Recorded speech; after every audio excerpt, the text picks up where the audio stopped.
Hey guys, welcome back to my channel. It's Cass here, and today I have a birthday book haul.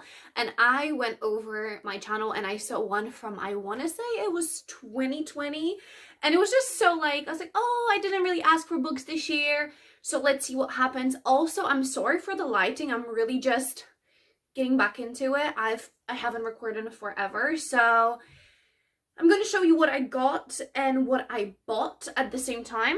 Let's not keep you waiting. I'll show you how many books I have, if I can lift this. So this is my little birthday book haul. They literally do not fit.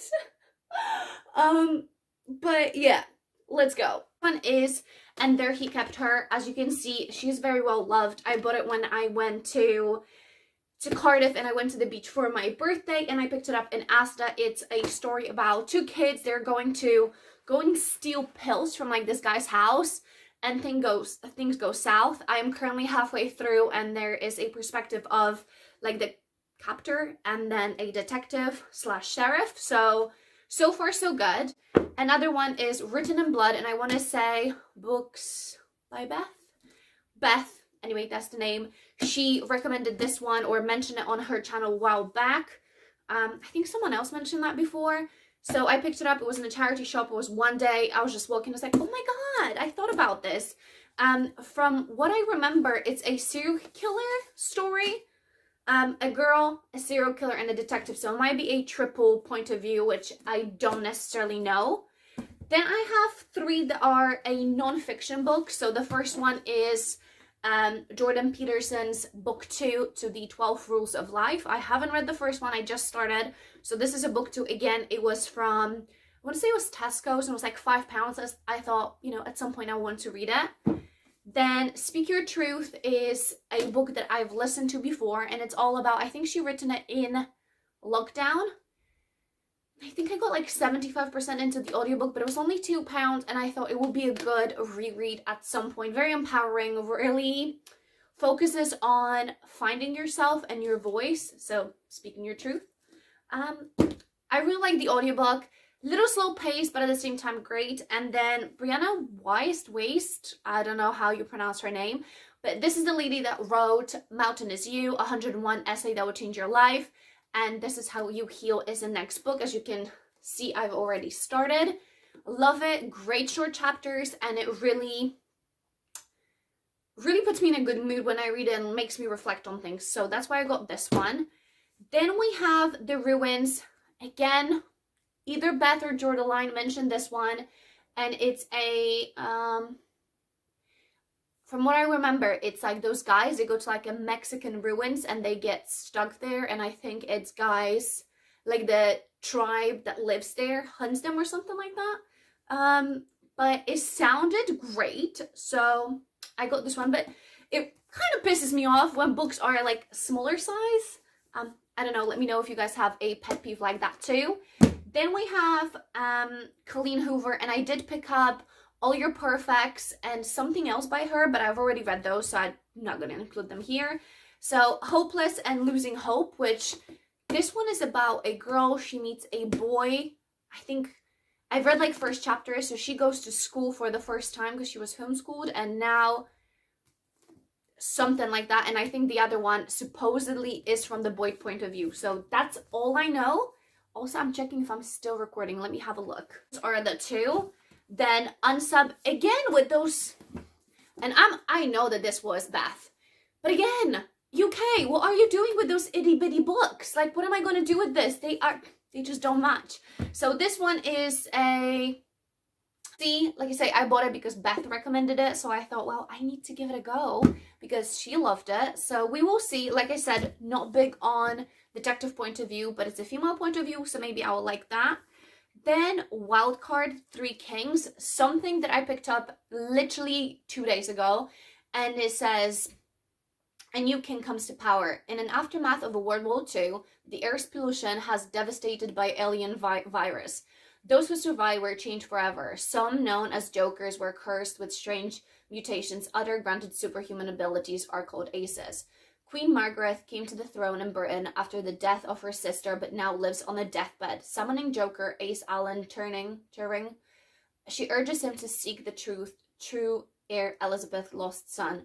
He was rumored to have died as a baby, but having been born a Joker, was in fact sent into hiding. Dangerous tension, both supernatural and superpowered, begins to tear the UK apart when Margaret dies and her son Henry becomes a king. Militant Joker groups begin to show their hands, and far away from the realms of men and goddesses of war, sees a chance to reap yet more blood. Just sounded really, really cool. It sounded a little cooler when I was reading it in store, but cute cover. It sounded like something new, something that I haven't really read, so gave this a go.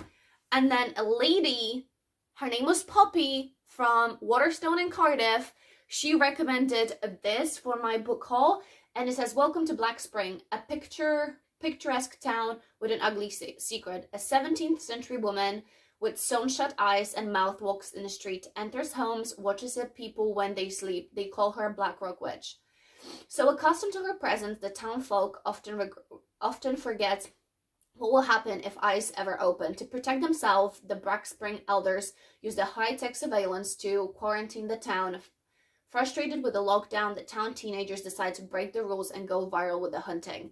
So Poppy said that it was absolutely amazing, that she recommended it to everyone. So I said, you know what, I'm going to give it a go.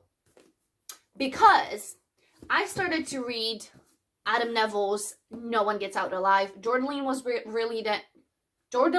rereading it the other day, and I was like, oh, it sounds really interesting. And so I got to 466 pages. Spoiler, the book is like 600 pages, so I didn't know that. It looked a lot smaller when she showed it on her video. So I was like, oh, okay, I'll fly through it. To start with, it gave me kind of, what is it called? The Shining vibe, where you don't really know what's happening, what's real, what's in their head, what is happening.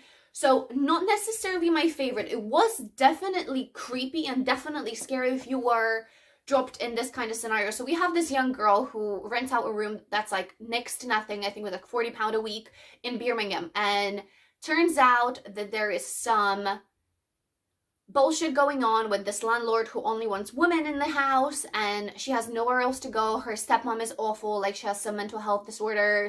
I don't know what happens with her.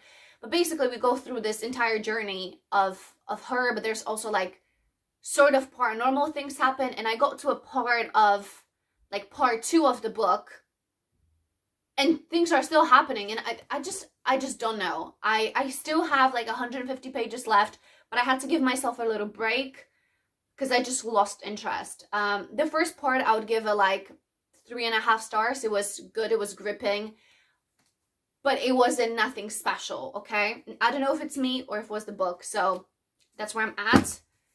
Sometimes I Lie is the next book that I've picked up, and I picked it up from, I think I got it off the internet, to be fair. Someone again mentioned it. Sometimes I Lie is a story about a lady that's in a coma, and so far all I know is that she says, I sometimes lie and my husband doesn't love me. That's all I know.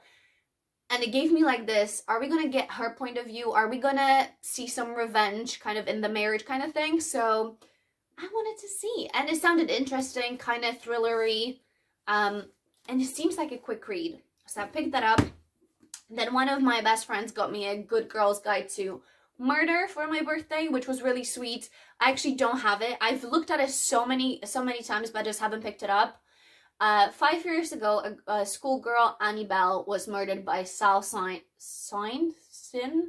The police knows he did it. Everyone in town knows he did it. But having grown up in the same small town that was consumed by the murder, Pippa Fitz-something isn't so sure. When she chooses the case as a topic for her final year project, she starts to uncover secrets that someone in town desperately wants to stay hidden.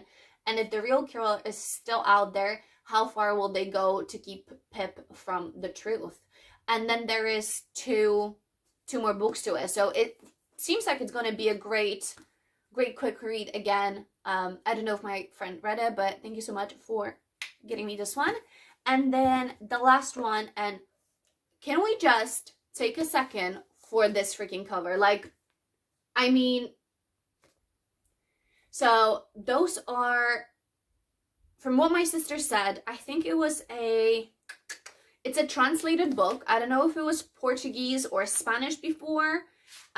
So it's by Marina Enriquez, and it's Welcome to Buenos Aires, a place of nightmares and twisted images, where missing children come back from the dead and unearthed bones carry terrible curses. Those brilliant, unsettling tales of revenge, witchcraft, fetishes, disappearances, and urban madness spill over the women and girls whose dark inclinations will lead them over the edge. So from what I understand is, I think it's like shorter stories, or maybe one short story that's connected, but my sister outdid herself. And spoiler alert, my sister is going to start a YouTube channel, so I will have her on my channel too. Maybe do some like reading vlogs. I might get her over to do like a 24-hour readathon. I would love to do that, and if you guys are interested, we could even go live, so let me know. So this is kind of what I picked up, and when I do hauls, I said that before, that I usually don't buy books and then buy a lot, or I pick up one at the time. So I don't necessarily equate books in a way of like, oh, 40-50 books at the time, but I've read half of those. I like to haul books that I haven't read. So let me know if there's any of those you would like me to do a reading vlog for. It feels so good to be back. It's been so long since I actually did something creative, which I really missed. And so I'm hoping that I can slowly transition to doing my like more videos. I had a new laptop, can't really get on with it. Now I have a work laptop, so I might be able to edit all of my videos there. So I'm just really excited and thoughtful and thankful that you guys are here. So let me know what you would like to see next. I am still active on my Instagram, slowly coming back, because my actual, like, my main Instagram has been hacked a couple of months back. I just finished school, and now I'm in summer holidays, so I have a little bit more time, but I would like to post like one video a week, which I don't think is a stretch, where it could be so much fun editing and recording. We know the usual wrap-ups and reading vlog and a review here and there would be amazing. So my goal is to do one video a week after this goes live. And yeah, let me know what you guys are reading currently. What should I read next? And until the next time, I will talk to you guys soon.